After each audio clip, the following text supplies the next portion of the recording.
a super simple 6-question sequence that will change the way you do business. Yeah, hey everybody, this is Ian from Mindful Marketplace and welcome back to Serve at Scale. This is where we answer the question, what can you borrow to build? What can you leverage to launch? What tools, tech, software, and services allow you to 10x your audience, your output, your impact, and ultimately your income on a bootstrap budget? All right, so in today's recording, it's the 24th of October, 2021. I'm going to give you a very simple 6-question sequence of a six question sequence that's staggered into 2 silos, so into 2 buckets. One is a bucket that you're going to ask your list, and one is a bucket that you're going to ask yourself in the service of building your brand and your business. So as a quick little bit of context, we had a conversation in our private community this week, and this is just for a really small cohort of email marketers, folks who are building a relationship marketing business, brand and business. Some of these folks are financial services people, real estate agents, and people who are outside of the scope of general like internet marketing professionals. These are real people with real brands in the world or real businesses in the brick and mortar space.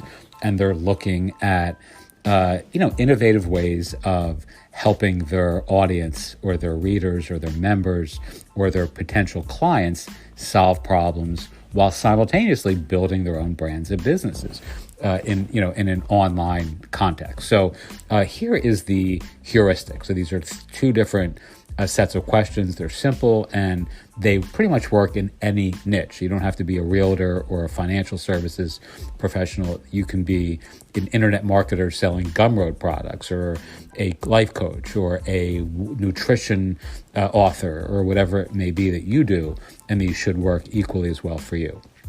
All right, so the first thing, and you obviously want an email list to be able to facilitate or process this through, but you're going to ask your list these 3 questions.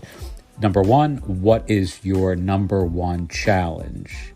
Number 2, how hard has it been to find the answer to that challenge? And number 3, how much longer are you willing to wait to solve this problem or get an answer? And what you find is that number 3, the third question here, is really a clarifying question that, if you do this properly, will generate clients in a pretty much automatic way. So if people identify, let's say weight loss, for an example, let's just hypothetically add weight loss into the niche that we're targeting here. It's not something that, I do work in or otherwise, but it makes the point well, I think.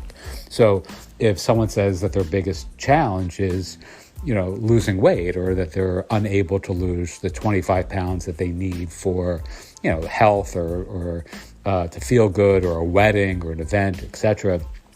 And, how hard has it been to find the answer, the solution to your weight loss problem? So the question number 1 is, what is your biggest challenge, or what is the number 1 thing that you're trying to solve? Number 2 is, how hard has it been for you to find an answer? And pretty much anyone who still has the problem is going to say it's been very hard, right? So you're getting people to kind of subtly identify for themselves that they are really struggling, by dint of these first 2 questions. And number 3, how much longer are you willing to wait? Well, anyone who's really, struggling with something like a weight loss issue, especially if they have a time course in mind, like a wedding of their own, or a child's wedding, or a special event coming up, or a health crisis that they're experiencing now, they're not going to say, well, I'm willing to wait another 2 years, or I'm willing to wait another 6 months. People are pretty much, if they're in pain over something, they are going to say, well, I'm not willing to wait at all anymore. Like, I want to solve this now. So you're really subtly biasing people to say, I'm ready. And this is a really effective way of doing this in a there's nothing ethically challenging about this. You're just kind of getting people to self-recognize that they're ready to tackle something that is holding them back from living an ideal life. All right, so the other part of this that I'll just say quickly is if people are telling you, well, I'm willing to wait another year, or I'm willing to wait 5 years, or I'm willing to wait, a decade to do this or whatever, well, then you realize that maybe this is not the right niche, or you're not offering the right, there's not a pain point that you're tackling that is a legitimate business opportunity. So this can be very clarifying for those of us who think we have this great idea, only to find out that the niche or the topic or the subject matter or the solution that we're offering our clients is not really one that is necessary, needed, or normative for us or for them. All right, so that leads us to question number 2, which is the validation process, where you're actually deciding that there is this problem that needs to be solved and that you can make a full-time income actually offering a solution or solving this problem. So the 3 questions for you as the entrepreneur are, how deep is the problem, right? And let's say in my business, because we're often dealing in mindfulness-oriented topics, let's say it's mindfulness for anxiety, right? So how the problem is anxiety, right? So how many people have the problem? And that would be question number 2. And this is the size of the market. And let's say in this case, it would be much of humanity, right? So you have tens of millions of people who suffer from depression or anxiety, etc. And this is the third question, is the super important one, even for a problem that, let's say, much of humanity is experiencing. How much will they pay to solve the problem? Right? And what you find in some cases is that you can have a problem that lots of people have, let's say anxiety or something like that.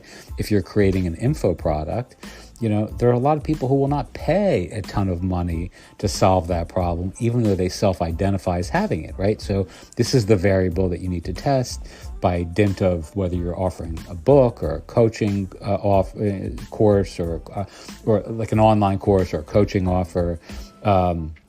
Is there a model in place is a really good question to ask. Like, let's say for using anxiety as our example, right? So there are therapists and psychologists and psychiatrists and medications and all that sort of stuff out there. So we know there is a model in place, but if you're not going to be offering a medication, or you're not a licensed therapist, or you're not, someone like that, is there a model in place for someone like you to teach mindfulness, or let's say in my case, me, to have a mindfulness course for anxiety that actually is going to be a profitable business model? And the surprising truth about these things is that you can have a model in place that is, let's say a medication model or a therapeutic model, and not really have an info product model that can be profitably done easily. It might be able to be accomplished, but it may not be the best expenditure of my time, effort, energy, etc. Or if you were, in this example, doing the same thing, your time, your energy, and your effort, etc. So those are the questions, right? You want to ask your audience those 3 questions, and then you want to ask yourself those 3 questions.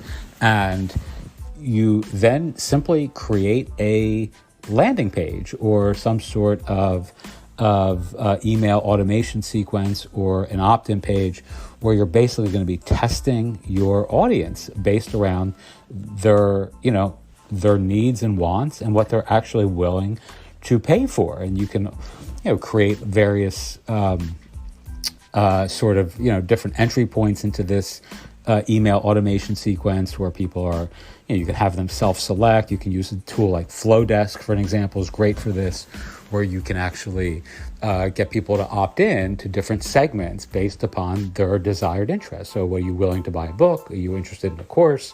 Are you interested in coaching? Are you interested in a nutraceutical, etc.? Again, using the anxiety model here, as our example. So, and of course you would just do this for whatever your niche or area of expertise is. If I'm talking to a realtor or a financial services person who's got a real business in the world, rather than selling an info product on anxiety, right? What you would be doing here is, are you interested in buying a house? Are you interested in buying commercial real estate? Are you interested in a second home? And you can segment people this way and then essentially craft your email automation sequence thereafter in a way that's hyper relevant just to what your various subscribers have self-identified or raised their hands and expressed interest in. It's very, very simple. It's a lot of fun. And it's how you create this very, effective kind of, relationship building, lead, whatever the vernacular is that people like to use, like lead nurturing or relationship, rapport building, email marketing. I just prefer to think of it as, building a rapport with your readers. But it's very effective, and these 6 questions plus that last strategy at the end where or the implementation of it is simply creating a landing page and then sending traffic at that page and seeing what people say they need and want and are willing to pay for.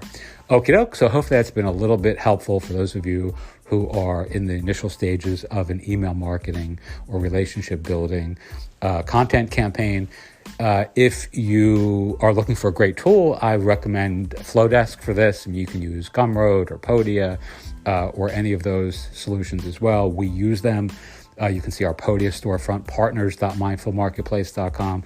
But Flowdesk does this really, really well, and they're much less expensive than most of the analogs in the email marketing space. So teach what you know, do what you love, wake up the world with your work. Thank you so much as always for listening, and I'll talk to everyone soon.